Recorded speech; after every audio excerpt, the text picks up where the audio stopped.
হ্যাঁ, অনেকদিন ধরে ভাবছিলাম যে আমি আবার ফিরে আসবো। তো এই সময় হয়ে উঠছিল না। আর সময়ের ব্যস্ততা আমাকে এতটা ঘিরিয়ে ধরেছিল, যার ফলে আমি নিজেকে মানে মানে হয় না যে এদিকে উঠছি ওইদিকে পড়ছি, এদিকে উঠছি ওইদিকে পড়ছি, এরকম একটা জায়গায় ফেসে গিয়েছিলাম। তো তার মধ্যেও নিজের একটা চাওয়া পাওয়ার ব্যাপার থাকে, সেটাও মানে বুঝতে পারছিলাম না যে কোনটা করব কোনটা করব না।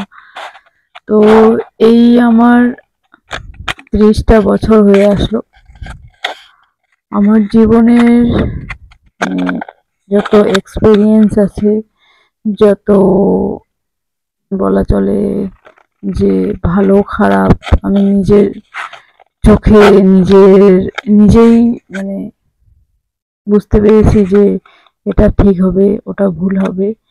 এইসব বুঝে আসার পরে আমি একটা জিনিস ভালো করেই বুঝলাম যে ডিপ্রেশন ডিপ্রেশন এই যে ওয়ার্ডটা আমাকে যে ঘিরে ধরেনি তা নয়। বেশ 1 বছর 1.5 বছর নাগাদ হবে ডিপ্রেশন আমাকে পুরোপুরি ঘিরে ধরেছিল। একদিকে আমি বুঝতে পারছিলাম না যে কি করে এই ডিপ্রেশনটাকে কাটাবো, অন্যদিকে আমি জবের জন্য আমরণ চেষ্টা করে যাচ্ছিলাম। সেই আমরণ চেষ্টাটাকেও আমি সফল করতে পারিনি। অনেক দিন অনেক রাত কেটে গেছে ডিপ্রেশনে। আমি জানি যে আমি কারোর সাথে শেয়ার করতে পারিনি। আর হ্যাঁ, সেটা শেয়ার করার মতোও না। শুধু আমি উপভোগ করেছিলাম যে ডিপ্রেশন কাকে বলে। একদিকে পড়াশোনার চাপ, অন্যদিকে ডিপ্রেশন, দুটো আমাকে দুদিকে টানছিল।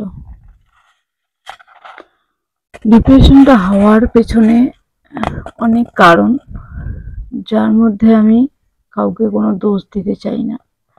কিন্তু সময়ের সব ধারাগতিতে সবকিছু যেন বদলে যায়, নিজেকে মানিয়ে নিতে হয়, নিজেকে মানিয়ে তারপরে চলতে হয় আবার সেই পথে দাঁড়িয়ে থাকলে আমি হেরে যাব আমি জানি।